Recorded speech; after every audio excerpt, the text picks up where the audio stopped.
اگر اللہ تعالیٰ کو منظور نہیں تو نہیں پیدا ہوتا ہے. میرا بیٹا میری مرضی سے نہیں پیدا ہوتا ہے, میں اپنی مرضی سے نہیں پیدا ہوا ہوں. میں لاکھ جتن کروں اپنی مرضی کے مطابق انسان تخلیق نہیں دے سکتا ہوں. لہذا میں مجبور ہوں کہ انسان جب دنیا میں آتا ہے تو مجبور ہو کے آتا ہے, اس کو کوئی اختیار نہیں ہوتا. پھر اس کا جسم کام کرتا ہے تو اس کو اس میں کوئی اختیار نہیں ہوتا. میرے خون کی گردش کو میں نہ روک سکتا ہوں نہ تیز کر سکتا ہوں. میرے پھیپھڑوں کا کام, میرے گردوں کا کام, میرے دل کا کام, میری سماعت بصارت کا کام, یہ میرے بس میں نہیں ہے, اپنی مرضی سے چل رہا ہے. میں کب جوان ہوتا ہوں کب بوڑھا ہوتا ہوں یہ میرے بس میں نہیں ہے, میرے اختیار میں نہیں ہے. میں چاہتا ہوں کہ میرا بچہ آج ہی جوان ہو جائے, لیکن وہ جوان نہیں ہوتا ہے, وہ ایک پروسیس سے جوان ہوگا, اللہ کے حکم سے جوان ہوگا. پھر میں چاہتا ہوں کہ میرے یہ بال سفید بالکل نہ ہو, میں کالی داڑھی میری رہے, میں جوان رہوں, لیکن میں بوڑھا ہو جاتا ہوں. پھر میری خواہش ہوتی کہ میں بالکل نہ مروں, اس دنیا میں رہوں, لیکن میرے بس میں تھوڑا ہی ہے, میں تو مجبور محض ہوں, اور میرے رب نے میرے جینے اور مرنے کا ایک وقت مقرر کیا ہوا ہے, میں اس کا پابند ہوں. دنیا کی اس زندگی میں آپ جائزہ لیجئے, آپ کو نظر آئے گا کہ آپ بہت سارے معاملات میں مجبور محض ہیں, آپ کچھ بھی خود نہیں کرتے ہیں. ایک سسٹم ہے جس کے تحت آپ چل رہے ہیں.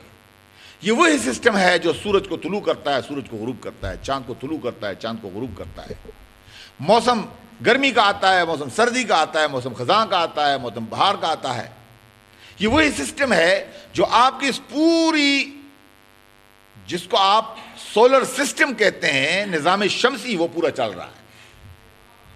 وہی سسٹم ہے جو اس نظام شمسی کو ایک گلیکسی کا حصہ بنائے ہوئے ہے.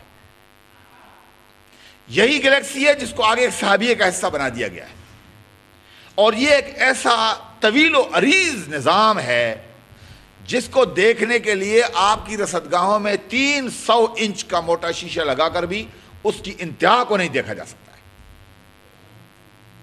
اس وقت انسانی آنکھ جو ہے اس نے 300 انچ کے موٹے شیشے کے پیچھے سے اس کائنات کو دیکھنے کی کوشش کی ہے, تو بھی اس کا انجام اسے نظر نہیں آ رہا ہے. کہاں تک یہ کائنات پھیلی ہوئی ہے کوئی پتہ نہیں.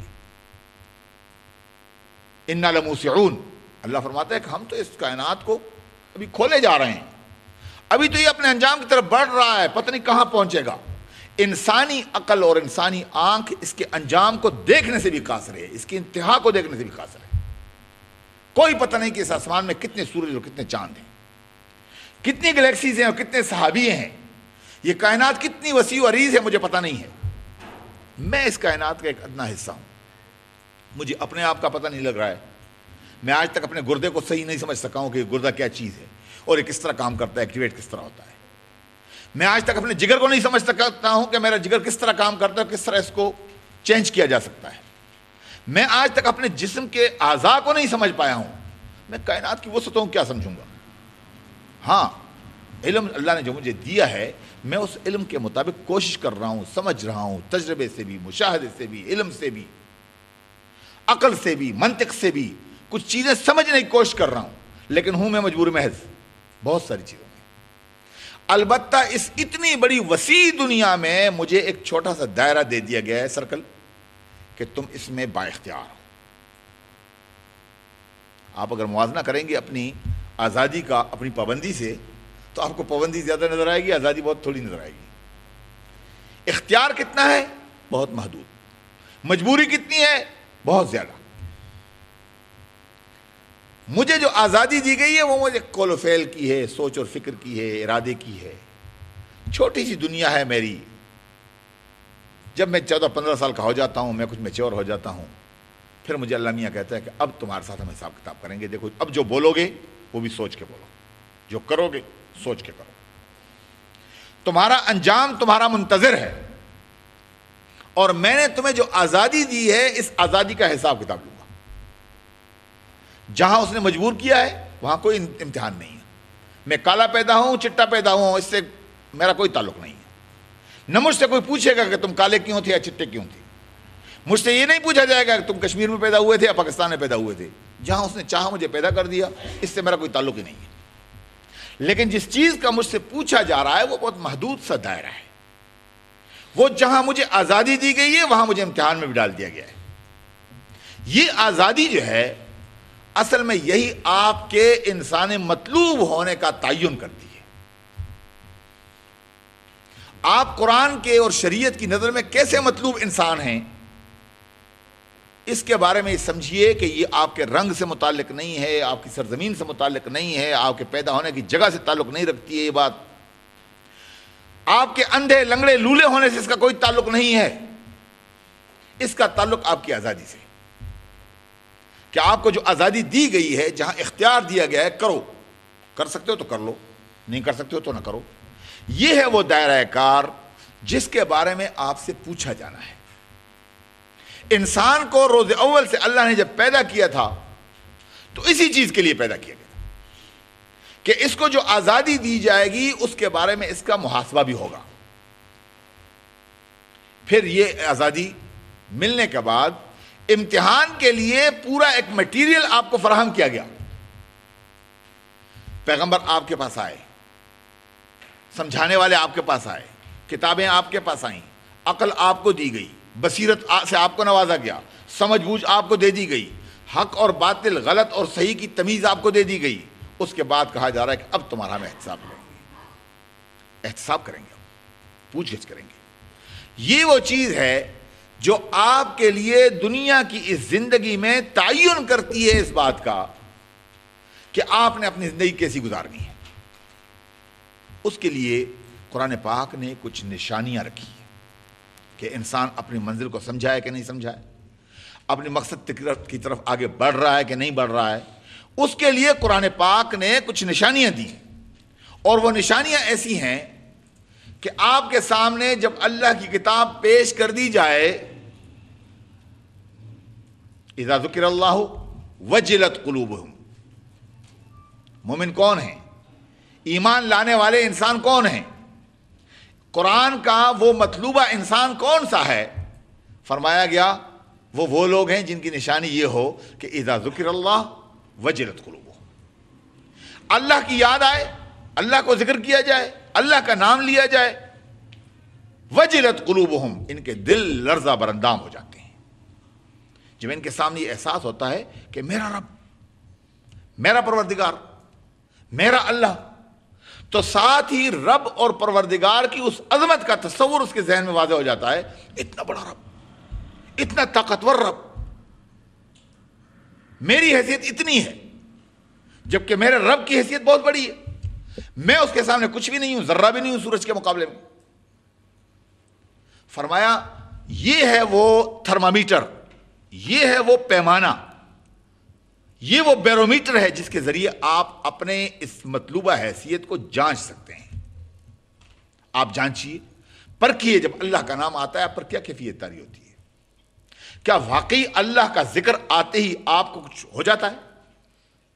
کیونکہ مومن شخص کی نشانی تو قرآن یہ کہتا ہے کہ اذا ذکر اللہ وجلت قلوبہم واذا تلیت علیہم آیاتہ زادتہم ایمانا، اللہ کا ذکر آ جائے تو گھبرا اٹھتا ہے، اللہ کی نشانیاں بیان کی جائیں تو اس سے ان کا ایمان مزید بڑھتا جاتا ہے، ان کا یقین بڑھتا جاتا ہے۔ اللہ کی نشانی آ جائے تو اس کے مقابلے میں وہ کھڑا نہیں ہوتا ہے، بلکہ وہ اس نشانی کو قبول کرتا ہے اور اپنے یقین میں اضافہ کیے جاتا ہے کہ میرا رب واقعتاً بڑا عظیم ہے، میرا رب واقعتاً بڑا عظیم ہے۔ یہ ہے وہ بنیادی چیز جو انسان کو اپنی منزل کا پتہ دیتی ہے۔ آپ کے سامنے اللہ کا ذکر ہو، اللہ کی آیات پڑھی جائیں اور آپ کے اندر کوئی تبدیلی نہ آئے، آپ کے اندر کوئی احساس نہ بدلے، اس کا مطلب ہے کہ آپ نے اس اللہ کو سمجھا نہیں ہے ابھی، اور اللہ کو نہ سمجھنے کا مطلب ہے کہ آپ نے اپنے آپ کو نہیں سمجھا ہے۔ میں کون ہوں، میرا مقام کیا ہے، میں اپنے رب کے مقابلے میں کیا حیثیت رکھتا ہوں۔ فرمایا یہ جا رہا ہے کہ ایک ایماندار شخص اپنے راہ متعین کرنے کے لیے بھی اور اپنی حیثیت کو جانچنے پرکھنے میں بھی اللہ کی نشانیوں کو اور اللہ کی یاد کو ایک بنیادی پیمانہ سمجھتا ہے۔ اس کے ذریعے سے اس کو اپنا پتہ چلتا ہے۔ جب آپ کے سامنے اللہ کی یاد ہو، اللہ کا ذکر ہو، اللہ کی نشانیاں پڑھی جائیں، تو آپ کے اندر ایک تبدیلی پیدا ہونے لگتی ہے۔ دوستو یہاں پر ایک جملہ معترضہ میں یہ عرض کرنا چاہوں گا کہ ہمارے اکثر لوگ یہ سمجھتے ہیں کہ اللہ کا نام بھی آتا ہے، قرآن بھی پڑھا جاتا ہے، اور ہمیں تو کوئی چیز تبدیلی محسوس نہیں ہوتی ہے۔ حقیقت یہی ہے، ہمیں ان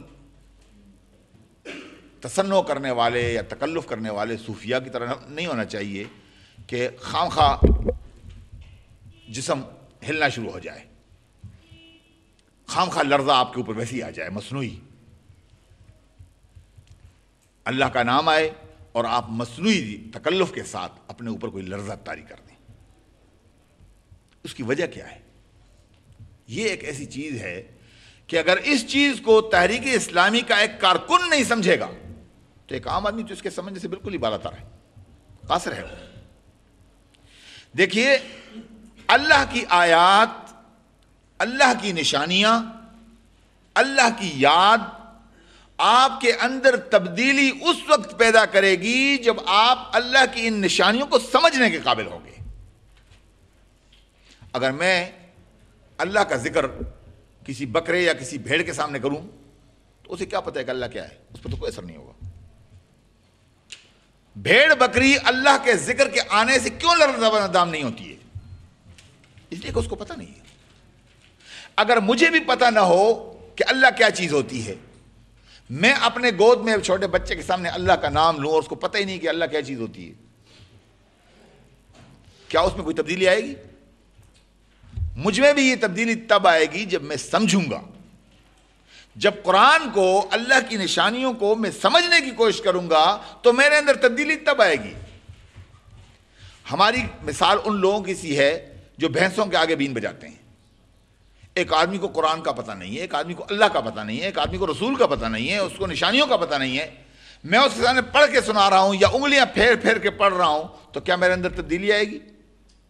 دیکھیے، اللہ کا دین جو ہے یہ جب تک میں سمجھوں گا نہیں، سب سے بنیادی رکاوٹ ہی میرے اس دین کو آگے بڑھنے میں، بڑھانے میں اور سمجھانے میں یا غالب کرنے میں جو ہے وہ یہ ہے کہ میں اس دین کو سمجھ ہی نہیں رہا ہوں، اس دین کی نشانیوں کو سمجھ ہی نہیں رہا ہوں، میں قرآن پاک کا مفہوم ہی نہیں سمجھتا ہوں، میں اللہ تعالیٰ کا ذکر کر کے اللہ کے تصور سے خالی ہوں، مجھے کوئی پتہ نہیں کہ اس آیت کے پڑھنے سے کیا ہوگا، اس آیت کے اندر لکھا کیا ہے۔ پورا قرآن پڑھ جائیے، وہ تو آپ کو ہر جگہ کہتا ہے کہ لعلکم تتقون، لعلکم تتفکرون، تفکر، تدبر، غور، عقل، یہ باتیں آتی ہیں ہر جگہ۔ قرآن کہتا ہے افلا تعقلون، کیا تمہیں سمجھ میں نہیں آ رہی بات؟ اگر مجھے واقعی سمجھ میں نہ آ رہی ہو تو میرے اندر خوف اور خشیت کی کیفیت کیسے پیدا ہوگی؟ بنیادی رکاوٹ دوستو یہی ہے کہ ہم قرآن پاک کے مطلوبہ انسان بننا تو چاہتے ہیں، لیکن قرآن پاک کو سمجھے بغیر، قرآن پاک کو پڑھے بغیر، اس میں تعقل اور تدبر کیے بغیر۔ یہ بات میں اس لیے عرض کر رہا ہوں کہ ہمارے اندر، ہمیں ماشاءاللہ اردو سب کو آتی ہے، انگریزی بہت بڑی اکثریت کو آتی ہے، لیکن اگر نہیں آتی ہے تو وہ ہمیں قرآن کی زبان نہیں آتی ہے۔ قرآن کی زبان نہیں آئے گی تو میں کیسے قرآن کو سمجھوں گا؟ اصل بنیادی جو کمزوری ہمارے یہاں ہوئی ہے کہ اگر ہم قرآن پاک کی زبان کو اپنی بنیادی زبان بنا دیتے تو آج قرآن پاک کو سمجھنے میں ہمیں اتنی دقت نہ ہوتی۔ لیکن اتفاق کی بات ہے کہ ہم یہ نہیں کر سکے ہیں۔ اتفاق کیا، منصوبندی کی بات ہے کہ ہم نے یہ نہیں کیا ہے، لوگوں نے یہ نہیں ہونے دیا ہے کہ قرآن پاک کی بات لوگوں کو سمجھ میں بھی آئے۔ نقصان یہ ہو گیا کہ قرآن پاک کی زبان کو نہ سمجھنے کی وجہ سے ہم دین کے پیغام کو سمجھنے سے قاصر ہو گئے۔ جب میں بات خود نہیں سمجھ رہا ہوں، آپ کو کیا سمجھاؤں گا؟ جب میں خطبہ پڑھتا ہوں اور مجھے خود اس کی سمجھ نہیں آتی ہے تو آپ کو کیا سمجھ میں آئے گی؟ میں جمعے کا خطبہ پڑھاتا ہوں، ہزاروں لوگ میرے سننے کے لیے آتے ہیں، دم بخود بیٹھے رہتے ہیں، دم سادھے بیٹھے رہتے ہیں، بہت احترام کے ساتھ، بہت سکون کے ساتھ، لیکن نماز پڑھنے کے بعد اگر آپ کسی سے پوچھیں کہ بھائی صاحب مولوی صاحب نے آج کیا کہا، وہ کہیں پتہ نہیں کیا کہا، کوئی عربی بولتے رہے، مجھے تو پتہ نہیں ہے۔ میں یقین سے کہتا ہوں کہ آپ ایک عام آدمی کی بات نہ کریں، وہ لوگ جو میری طرح امامت کراتے ہیں، خطبے پڑھاتے ہیں، اسٹیج پہ کھڑے ہوتے ہیں، ان میں سے ایک بہت بڑی اکثریت کو اس خطبے کا خود پتہ نہیں ہوتا ہے جو وہ دے رہے ہوتے ہیں۔ ہم نکاح کا خطبہ یہی سے ہی پڑھاتے ہیں۔